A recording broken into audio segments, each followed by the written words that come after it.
The courtroom fell silent as a detective's boot slammed into a black woman's side, sending her sprawling across the polished floor. Gasps erupted. Lawyers, jurors, and staff frozen in disbelief as he sneered, calling her unfit to wear the robe she carried. What no one knew was that this wasn't just another cruel humiliation. The woman he kicked was their presiding judge, and the FBI had been recording his every move. Minutes later, his empire would collapse in front of the world. The courtroom in Harrison County was already tense when Judge Cassandra Holt entered in her black robe, carrying a thick file of evidence. She moved with quiet authority, the kind that needed no announcement. Yet in the back row, Detective Kyle Mercer smirked, arms folded across his chest, daring her to look his way. The case that morning was simple on paper, an arraignment for one of Mercer's known associates. But beneath the surface, years of corruption, trafficking, and buried files simmered, and Cassandra knew the moment was near. As she approached the bench, Mercer stood, striding across the courtroom with arrogance dripping from each step. "This is a joke," he spat. "You don't belong up there." The gallery gasped, whispers sparking. Before anyone could react, Mercer's boot shot forward, slamming into Cassandra's side. The impact sent her stumbling against the polished wood, the sound echoing like a gavel's strike. Lawyers dropped pens. A juror covered her mouth. Mercer sneered. "See? Just another pretender." Cassandra steadied herself, breath sharp, eyes locked on him, not broken, but burning. "You've made your last mistake," she said softly. From the gallery, a man in a gray suit adjusted his tie. Agent Daniel Cross, FBI, had been waiting for this precise moment. He tapped the side of his glasses once, a hidden signal. Suddenly, the side doors burst open.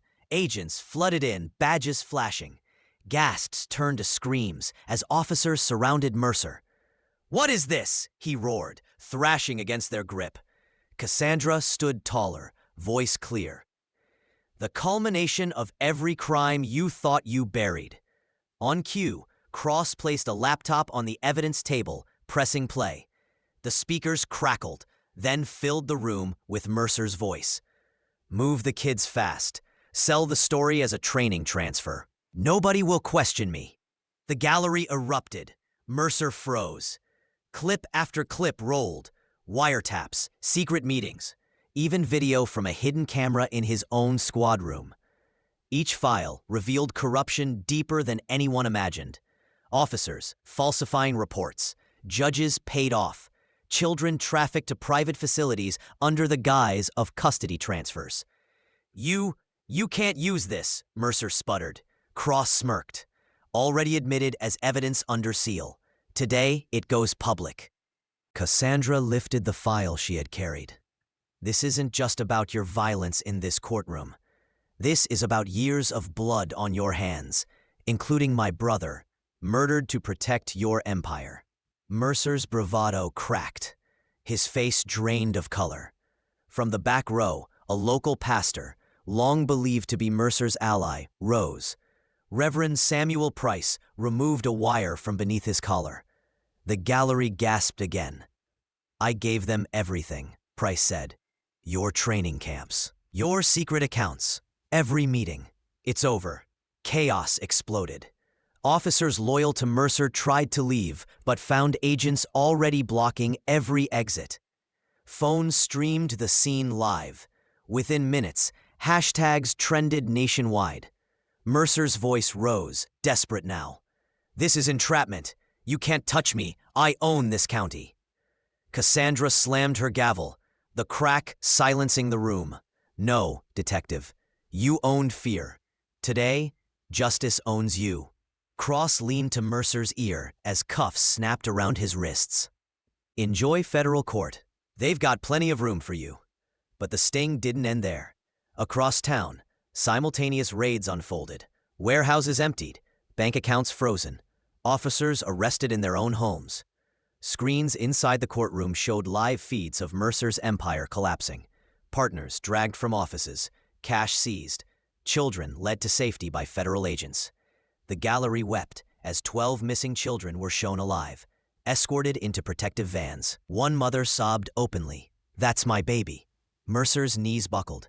His empire of intimidation crumbled in front of the very community he had terrorized. Cassandra turned to the courtroom. This is what corruption looks like when it rots unchecked.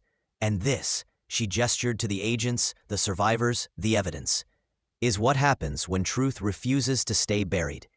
The FBI escorted Mercer out, his defiance gone. His face, once smug, now pale and hollow, became the defining image of the evening news. Weeks later, the trial began. Every recording, every ledger, every hidden account was laid bare. His allies turned witnesses, desperate for leniency. Reverend Price's testimony sealed the conspiracy charges, and Cassandra herself, calm and resolute, took the stand, her words cutting through decades of lies. "Power without accountability is not law," she declared. "It is tyranny, and today, tyranny ends." The jury returned guilty on all counts: murder, conspiracy, trafficking, racketeering, sentencing, life without parole. But justice went further. The state dissolved the contracts Mercer's partners had exploited. Federal oversight entered Harrison County permanently. A scholarship fund, named after Cassandra's brother, launched with seized assets, supporting children scarred by the very system Mercer corrupted. Months later, Cassandra returned to the same courtroom. This time, there was no violence, no sneers. The gallery stood as she entered, not in fear, but in respect. She raised her gavel, knowing its echo no longer carried the sound of oppression, but of reform. Her final words to the assembly were simple, but unforgettable. Dignity may be struck down, but it does not break. It waits, it rises, and when it rises, it shatters every chain. The room thundered with applause, echoing far beyond the courthouse walls. Cassandra lowered the gavel with calm authority.